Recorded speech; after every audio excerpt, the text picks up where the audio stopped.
en pleine nuit. Il fait noir, il le monte. Jamais le jour de pleine lune, jamais. Parce qu'il y a les gardes-côtes espagnols, les hélicoptères, etc. Il faut qu'il fasse complètement obscur. Il le met dans la barque, il lui fait faire un arc de cercle, il le dépose sur la côte méditerranéenne marocaine. Marocaine. Et il dit descendez vite, vous êtes en Espagne. Il faut voir que ces gens-là ne connaissent pas Tanger.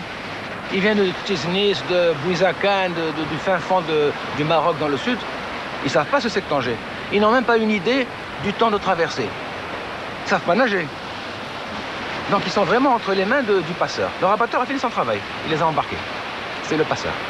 Il les dépose sur l'autre berge de la Méditerranée marocaine. Et le matin, ils se réveillent. Et petit à petit, ils finissent par se rendre compte qu'ils sont au Maroc. C'est 20 000 dirhams partis en fumée. Et ce type-là, il ne peut pas retourner dans son bled parce qu'il est endetté, parce qu'il a honte, parce qu'il va avoir beaucoup de problèmes là-bas avec ses parents, avec ses amis. Il a tout vendu. Qu'est-ce qu'il fait? Il reste ici. Et il reste ici avec cette envie tenace de traverser. Quand il traverse, très souvent, la barque, elle chavire. Ils ne savent pas nager. Ils meurent. Ils se retrouvent les tripes dans les hélices d'un cargo russe. Ce phénomène est apparu tout d'un coup, avec les paraboles. Alors les histoires de le type qui est désespéré, qui est dans la misère noire, qui n'a rien à faire, il se jette. Qu'est-ce qu'il est désespéré? Il a 20 000 dirhams à mettre dans le passage. Allez demander au marchand de cacahuètes s'il a 20 000 dirhams. Ou le type qui vend des cigarettes dans la rue, est-ce qu'il a 20 000 dirhams? C'est pas vrai, c'est pas les désespérés. Ce sont des gens qui se sont fait avoir, qui se sont fait rouler. Alors ils sont là, ceux qui viennent du fin fond de l'Afrique noire, ceux qui viennent de ce Maroc si vaste, ils attendent ici, à Tanger, porte d'Afrique et d'Europe, ils attendent des jours, des mois, dans les hôtels, les pensions du Grand ou du Petit Soko au cœur de la ville. Ils attendent ici la bonne occasion, le tuyau, la combine, la barque sûre, le passeur fiable, le camionneur corrompu, le douanier distrait, le policier attendri par on ne sait quel bakchiche. Ils attendent la traversée. Et de l'autre côté, le rêve, l'argent, la vie toute neuve, repeinte, briquée à la chaux vive et blanche, de l'opulence tant promise.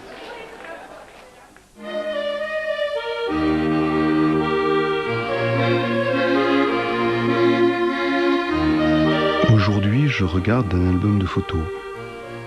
Farniente et Dolce Vita à la Tangéroise. Vue d'Europe, une cité fabuleuse.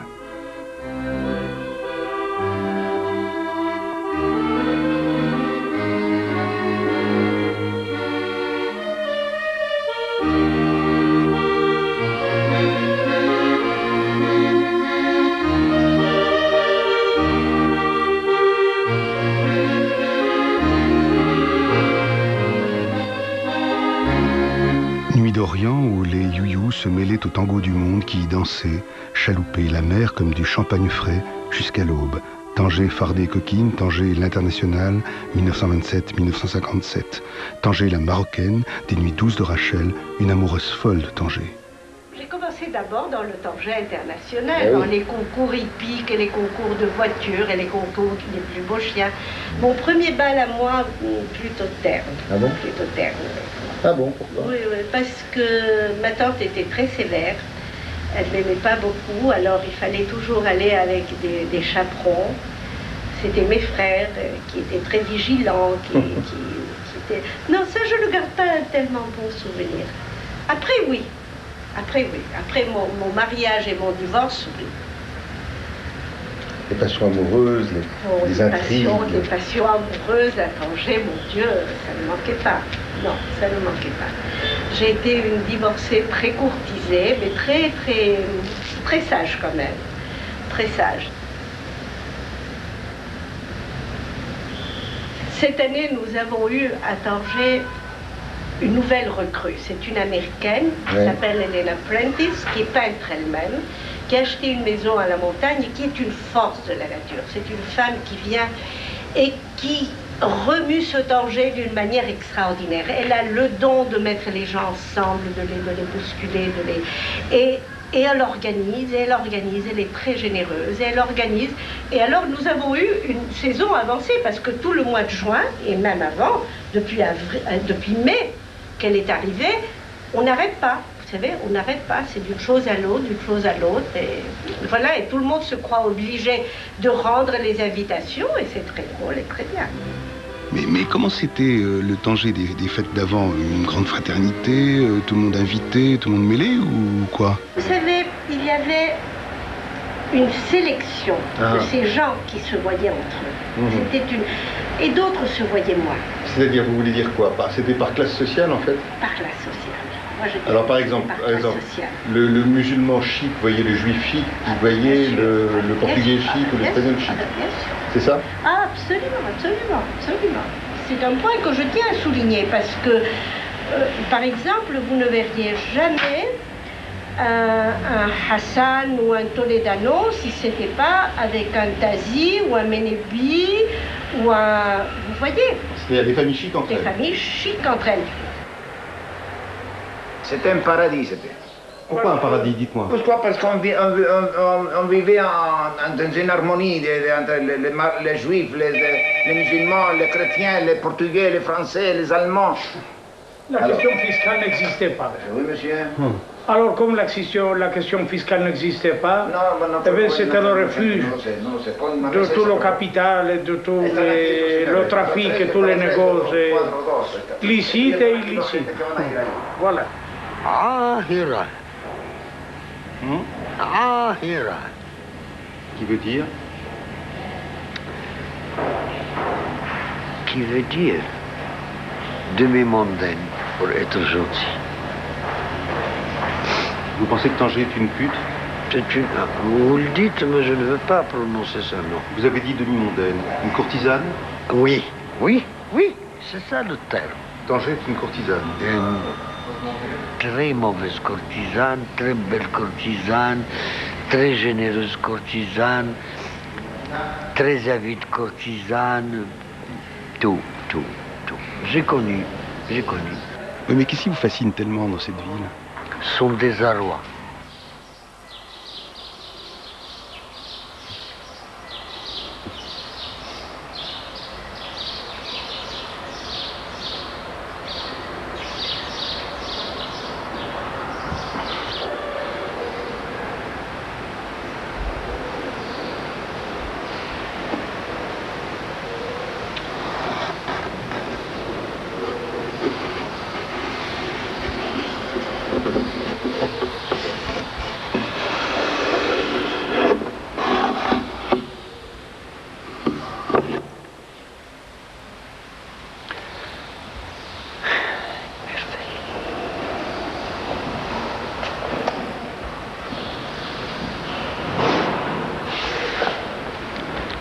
S'amuser. Ça, c'est un amusement. Il s'amusait. Croyez-moi qu'il s'amusait. Il s'amusait comme des petits fous. Ce n'est pas Marrakech. Marrakech, c'est Marrakech. Fès et Fès. Venise et Venise. Rome et Rome. Paris, c'est Paris Lumière, on l'a su depuis M. Haussmann, ou Hoffmann. Hein? Haussmann, oui. Haussmann.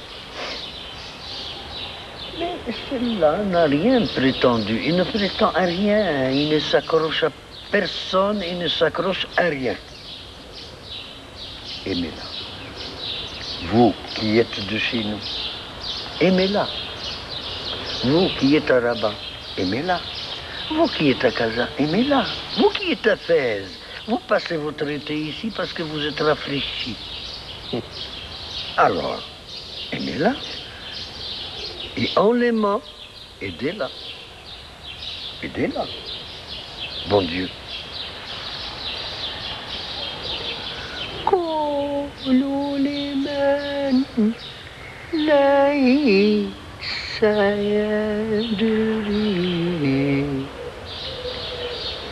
أنا حبيبي في صدري في وسط قلبي مقيم. Et Monsieur Yacoubi fredonne depuis le Grand Palais désert une chanson d'amour, une chanson tangéroise. Une colombe vint et déposa ici lorsque le monde était encore jeune comme un enfant, ou il déposa ici, venu de loin, un bout d'argile sur ce lieu béni des dieux. Tout le nom arabe de la ville, Tinja, argile rapportée.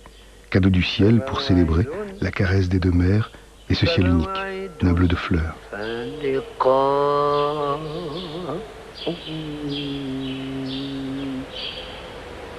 Et je vous aime.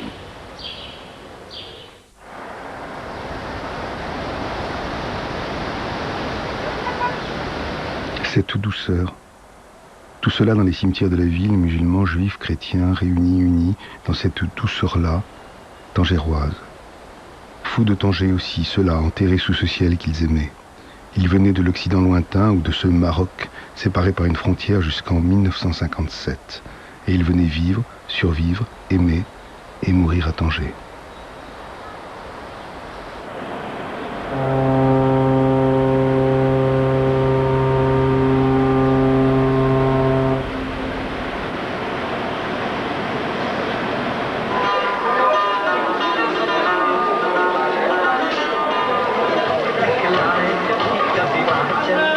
Ce matin, un groupe de touristes sillonne la Médina. Effervescence, la ville se fait coquette, avenante. Une collègue à moi, équipée de la même caméra que moi, part à la recherche des putes et des matelots, des trafiquants et des bordels. Peine perdue, ma pauvre, tout ça c'est dans les livres et les rêves. Tanger se survit. Monsieur Lasserie, du bazar franco-anglais, espère, sans trop y croire, qu'un touriste franchira la porte de son vénérable magasin. Et commence l'attente de Monsieur Lasserie, dans un univers totalement immuable.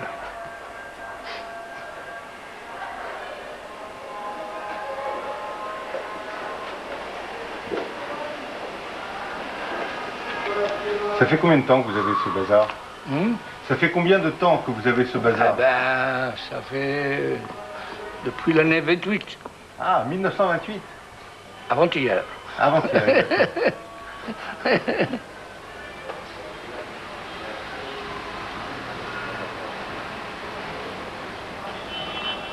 Tenez, souvenir du bazar. C'est quoi? Un almanach de l'année 34. C'était de la publicité que vous faisiez en 34 déjà? En 34, on faisait de la publicité. On achetait du Japon, on apportait ça. Du Japon? C'est moi du Japon. Ah ouais. On importait ça, on importait beaucoup de choses, des mailleries et tout ça du Japon. À ce moment-là, il était en vogue le Japon.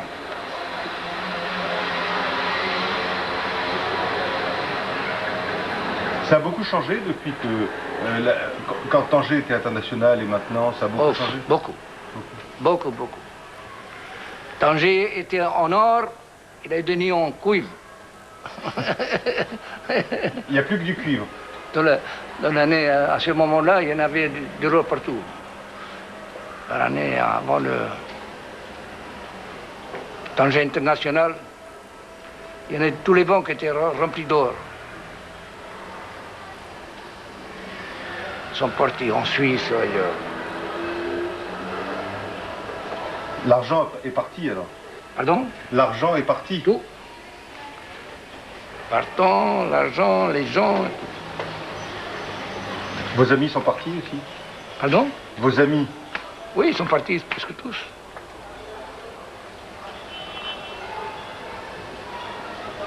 Où pour la plupart? Où ils sont partis pour la plupart? Ah ben, ils sont partis pêle-mêle. Ils sont pas en Espagne, en France, en Amérique, au Canada, en Israël, partout quoi.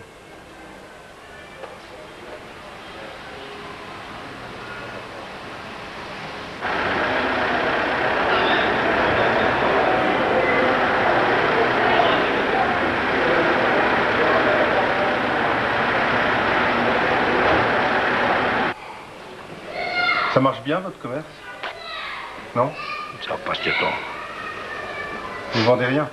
Non, oui, avant on importait. En vrai, on importait, exportait.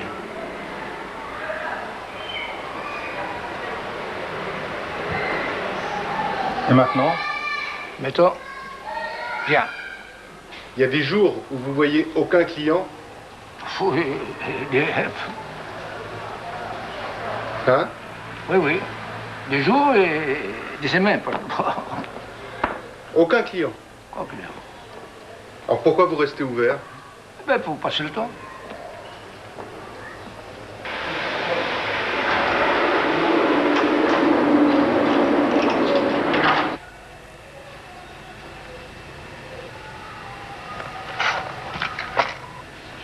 On fait ça une bénédiction. Nel le Shabbat, à l'image du samedi. Passer le temps et les Shabbats aussi. Depuis ceux de l'enfance, tous les samedis, jour sacré, M. Lasri vient avec un ami s'occuper d'une des dernières synagogues de la Médina. Ne pas la laisser mourir, survivre. Communauté juive de Tanger qui disparaît, mais vaillante, digne, amicale, heureuse, chez elle. Passer le temps, dit M. Lasri. Le vaincre aussi.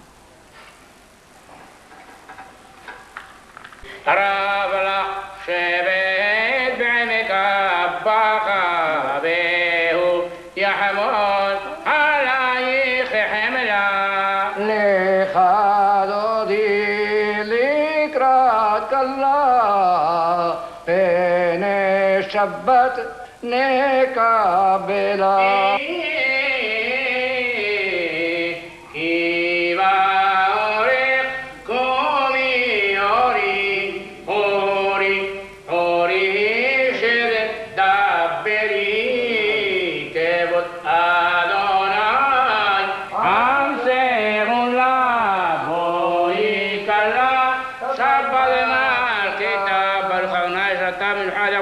Shabbat Kodesh.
Tanger, ce jour-là, vibrillonne et me donne le tournis. Klaxons et mobylettes, pollution et mouvements d'enfer. Tout pour déplaire aux nostalgiques, et moi pourtant, je respire d'aise. Je m'y retrouve et j'exulte. Vive la Méditerranée. Adieu l'immobilité, la fixité est rangée au solennel placard des mythes et des idées reçues.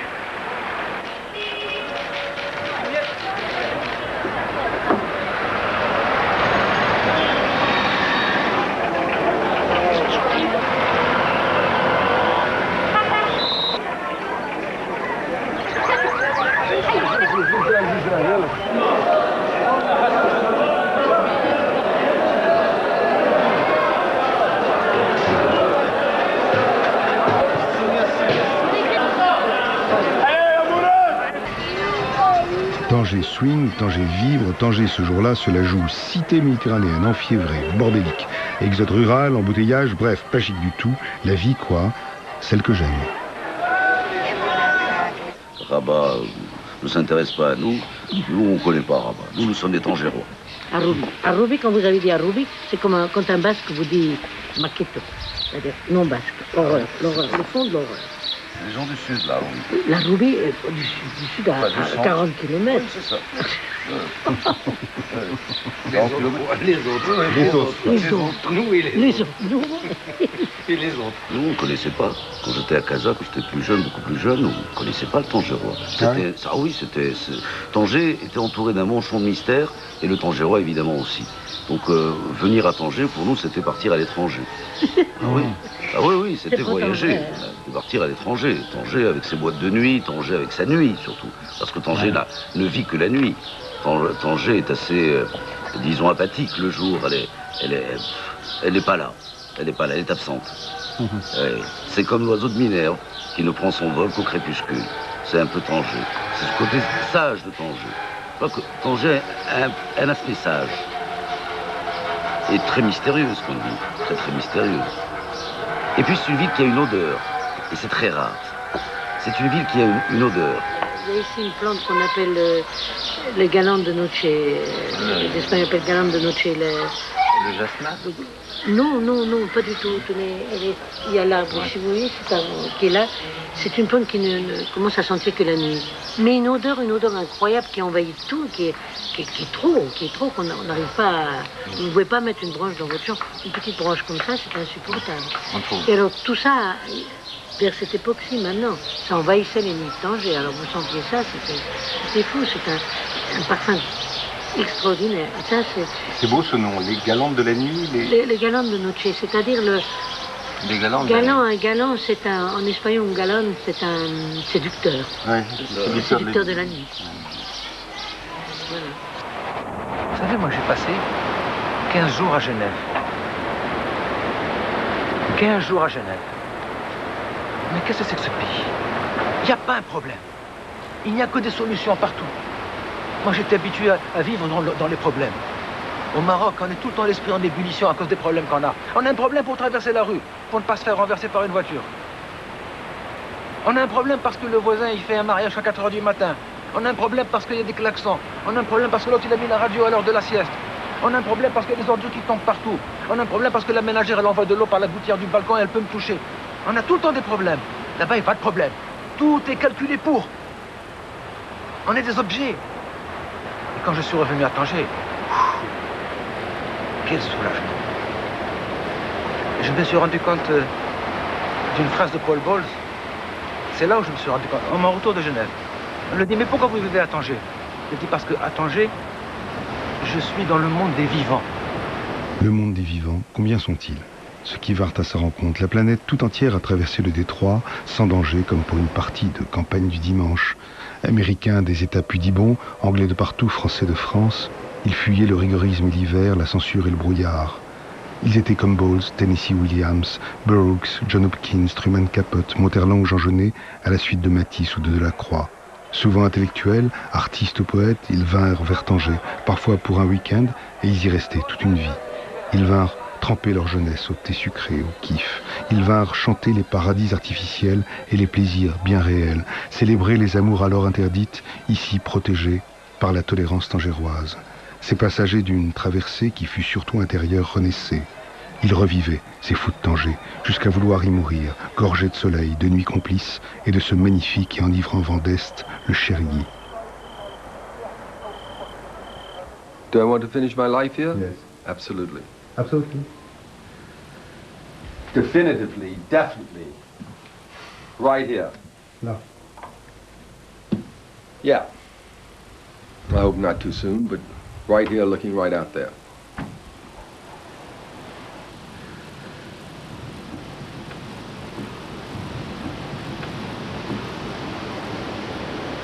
Quand êtes-vous arrivé ici la première fois? 62. Mais on se mettait une maison en 64. Pourquoi Tanger? I wanted to see Morocco, and I didn't have any money, and I needed work. And I was offered a job as a high school English teacher at the American School of Tangier. So I came with the idea of staying a year or two. Sort of an old story in Tangier, people arriving for a weekend and ending up 40 years later.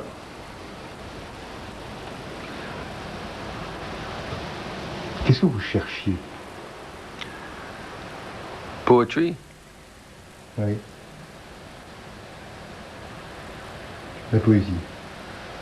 I guess. Maybe I could have found that in America. And I was with a friend. And I wanted the vitality to explore and see and move.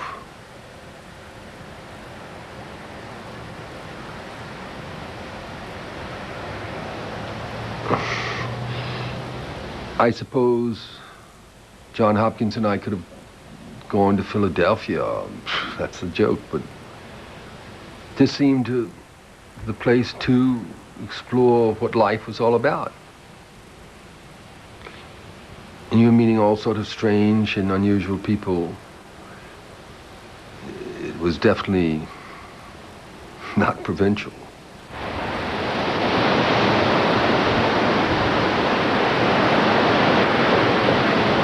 I think that if I didn't have each year new students, I couldn't live here. Trop de fantômes, trop de mémoire. Oui. Trop de mémoire à Tanger. Oui. I mean, I don't even...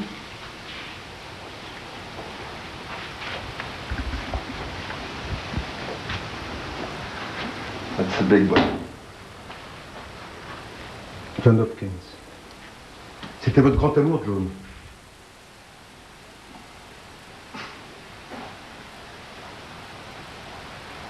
Yes. I guess so.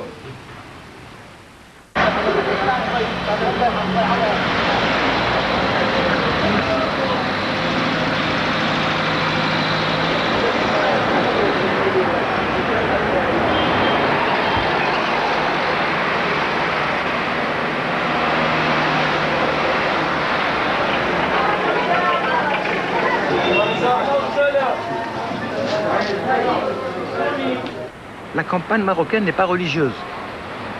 Les gens n'ont pas de pratique religieuse à la campagne. Il y a très peu d'écoles coraniques à la campagne. Avant, il y avait très peu de mosquées à la campagne. Ah oui. Les gens, les paysans, ils n'avaient pas le temps d'aller faire leurs prières. Les paysans, ils vivaient au rythme de la saison. Les femmes ne portaient pas le voile. On n'imagine pas une femme avec un voile faire les travaux des champs. C'est pas possible. Et pourtant, dans les rues de Tanger, on en voit pas. Alors voilà, ces campagnards, ils sont venus à Tanger. Alors, quand ils sont venus à Tanger, ils ont découvert l'islam.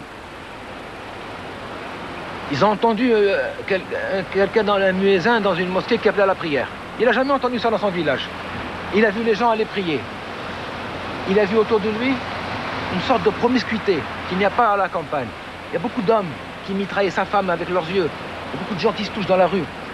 Alors pour lui, devenir un citadin, c'est faire comme les citadins. Donc devenir musulman, avoir une pratique musulmane qu'il n'avait pas à la campagne, et voiler sa femme.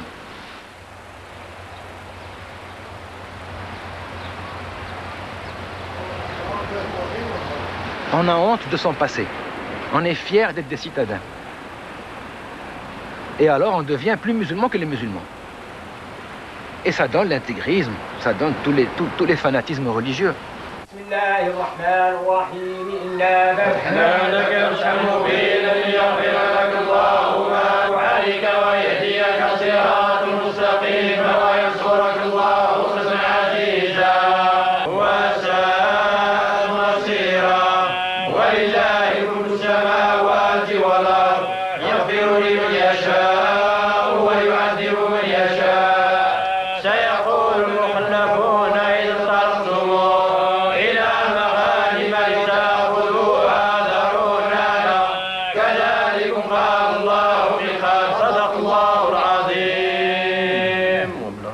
Tanger aussi, ville de la foi, celle d'un islam ancestralement tranquille et accueillant, où dans la Médina prient, chantent et célèbrent les noms de Dieu les membres des confréries soufis.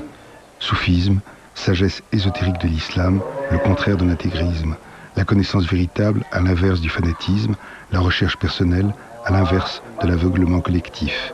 Ici, une rencontre, celle d'un autre fou de Tanger, un homme arrivé là comme par hasard, mais il ne croit pas au hasard et qui est resté à Tanger comme les autres amoureux de la ville, pour toujours. Mais lui, c'est au nom de Dieu et sous son regard. Il s'appelait Gino, il habitait la Suisse. Aujourd'hui, il est connu sous le nom musulman d'Amza. Il était pilote d'avion, aujourd'hui mystique, il continue à côtoyer de plus près le ciel et ses mystères. Et on dit celui qui trouve qu'une fleur n'a pas de parfum devrait mieux dire qu'il n'a pas d'odorat. Et finalement, le tasawwuf n'est pas le tasawwuf, c'est-à-dire le soufisme en arabe, n'est pas une connaissance académique, n'est pas quelque chose qu'on apprend à connaître, c'est quelque chose qui se goûte, qui se mord à pleines dents, si j'ose dire.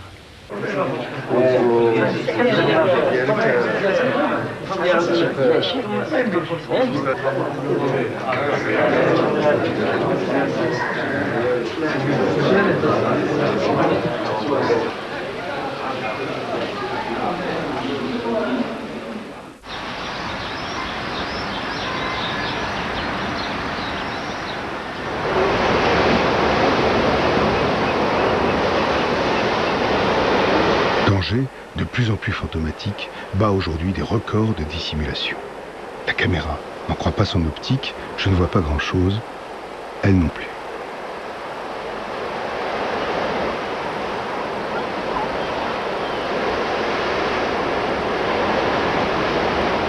Lorsque les fantômes du petit matin s'éloignent, on prépare comme au théâtre, avant le lever du rideau, le décor.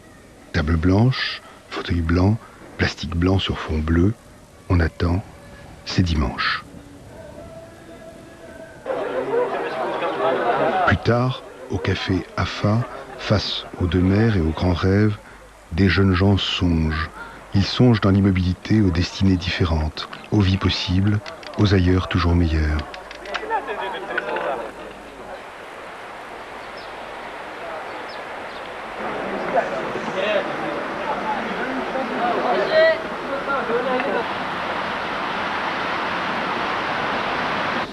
Pendant ce temps qui met du temps à passer, le réceptionniste du Continental, le plus vieux palace de Tanger, attend le prochain groupe de touristes fraîchement débarqués du ferry d'Espagne. Bienvenue à Tanger, ses mythes canailles et ses nuits épicées. Pendant ce temps qui met du temps à passer, un Tangérois, funambule, règle son antenne de télé vers le monde, vers l'ailleurs. Tout ici, on l'a vu, est histoire de parabole. Une semaine que je suis là et déjà je dois repartir. Je sens monter en moi la petite boule des mélancolies, celle qui annonce les séparations difficiles. Tanger la Suave m'a délicatement envoûté, sans y toucher, à sa manière.